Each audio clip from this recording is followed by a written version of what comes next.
करिब आरटीओ पुराणा मामला। आय बहिर्भूत संपत्ति ठूल अभियोग गिरफ होता कुबेर आरटीओ पुराणा मामला को नहीं एवं जोरदार चर्चा। 2012 रे जूनियर एमवीआई थिबा बेले संबलपुर लक्ष्मी डुंगरी चेक गेट रे तांको ठारू 39,000 टंका हिसाब बहिर्भूत टंका से मिलता। ए मामला से निलंबित भी होते ना विभागीय कार्यानुष्ठान भी होता, इनक्रिमेंट भी बंद होता। आय बहिर्भूत संपत्ति ठूल अभियोग में बसंत महापात्र को एणे विजिलेंस गिरफ कर ठाब हो 19 कोटीर स्थावर अस्थावर संपत्ति। फ्लाट किणवे बसंतर जमी शौक था। रेड बेले भुवनेश्वर 2टी विलासपूर्ण फ्लाट 2टी व्यावसायिक शॉपिंग आउटलेट रही। भुवनेश्वर बेंगलुरु रे फ्लाट किणवा 2 कोटी 23 लक्ष टंकार एडवांस मध्य से देइथिले। मोट 3 कोटी 90 लक्ष टंकार जमा राशि विजिलेंस ठाब कर 590 ग्राम सुना अलंकार भी सूचना मिली। नगद 1,16,000 टंका भी मिलता, जार संतोषजनक उत्तर भी दे पार नथिले बसंत महापात्र। मोट 19 कोटी टंका संपत्ति ठाब होइछि। स्थावर संपत्ति 14.5 कोटी होइतबा बेले अस्थावर संपत्तिर मूल्य प्राय 4.5 कोटी टंका बोली आकलन करा जायछि।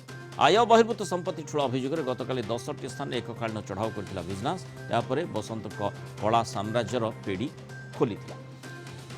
अधिक सूचना देवाई Kalinga TV principal correspondent P Hemant Kumar आम सहित जोड़ी। हेमंत, जमीती आम देखुचे जे अनेक किछि तथ्य गतकाली जेतेबेले माने रेड आरंभ करागला धीरे धीरे धीरे धीरे केमिति बाबूंकर माने आरटीओंकर माने फ्लाट शौक रही से संपर्क में सूचना मिला।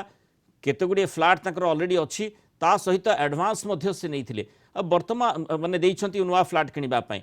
आ सेठी जेमती आमे देखिले जे दामी शॉपिंग मॉल रे 2-2टी बड़ आउटलेट मध्य शॉपिंग आउटलेट मध्य रहितिला। अर्थात किभଳି भाबरे से आय बहिर्भूत संपत्ति ठूल करथिले तार धीरे धीरे प्रमाण मिलुछि। से भितरे पुराणा मामला निश्चय गोटे बड़ अड़ुआ तांको पई सृष्टि करि पारे। निश्चय देखो मुनाल जो भाव में 19 कोटी टंकार स्थावर अस्थावर संपत्ति ठाब कर विजिलेंस आउ जो जार कि आय बहिर्भूत मामलें जो 10टी स्थान में जो रेड होता से मिली जो स्थावर संपत्ति अर्थात फ्लाट और जो बिजनेस आउटलेट जो रखी कमर्शियल आउटलेट रखी से सबूर मूल्य 14.5 कोटी और यह से जो भाव में 4 कोटी 50 लक्ष टंकार बैंक राशि गोल्ड दामी कार ये सब रही है। तेरे जो भाव में मामला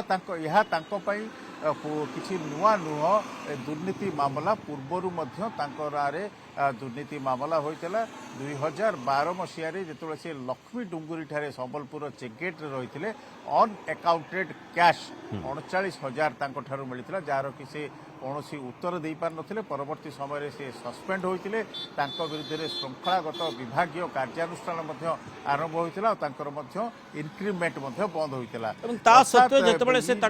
आरटीओ भाव में दायित्व दि जाइथिला अर्थात केउठी ना केउठी परवर्ती समय तर्जमा करा जाइथिबो। तर्जमा करिबा परे ही परिवहन विभाग तांको एभली माने गुरुदायित्व देबा पे चिंता करथिबो, किंतु सेठी मध्य ढिलापण निश्चय देखा जाउची। कारण जो भली मात्रा से आय बहिर्भूत संपत्ति ठूल करछन तेणु करप्टेड ऑफिसर जे रहउचंती तांको सुजोग मिलने मध्य से करप्शन ही बाहरिबो ए कथाटी यांक क्षेत्र में प्रमाणित करुची। निश्चित भाव में 1991 मसीह से चाकरी रे जोग देइचंती मेकानिकल इंजीनियर भावे परिवहन विभाग रे। परवर्ती समय जूनियर एमवीआई होइचंती विभिन्न जिल्ला रे से काम करचंती और या सहित भुवनेश्वर आरटीओ 2 रे मध्य से एमवीआई मध्य थिले। परवर्ती समय तांकर आरटीओ रहिचंती बौद्ध जिल्ला रे। तेबे एही जो थिबा समय भितरे से अनेक टंकार संपत्ति ठोल करिसंती। तांको नारे जो भाव में बौद्ध रे जहाँ चर्चा होची से गिरफ होवा परे गोटे खुशीर माहौल थिला, लोकों मध्य खुशीर माहौल थिला। कारण तांकर जो दुर्नीति पूरापूरी बौद्धवासी अतिष्ठ हो जाइथिले।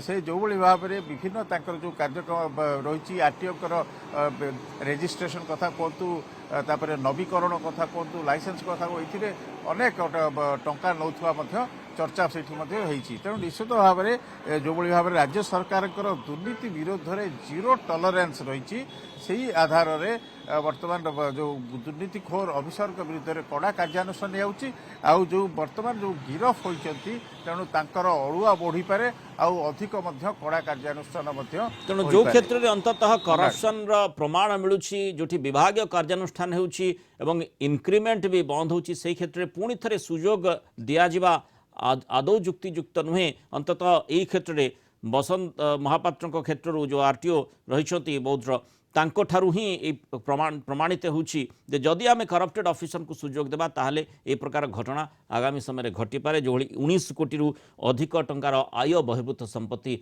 तांको ठारू मिलिथिबा संपर्क में सूचना रही जो गिरफ करा बहुत धन्यवाद पी हेमंत कुमार विस्तृत सूचना आम सहित रही।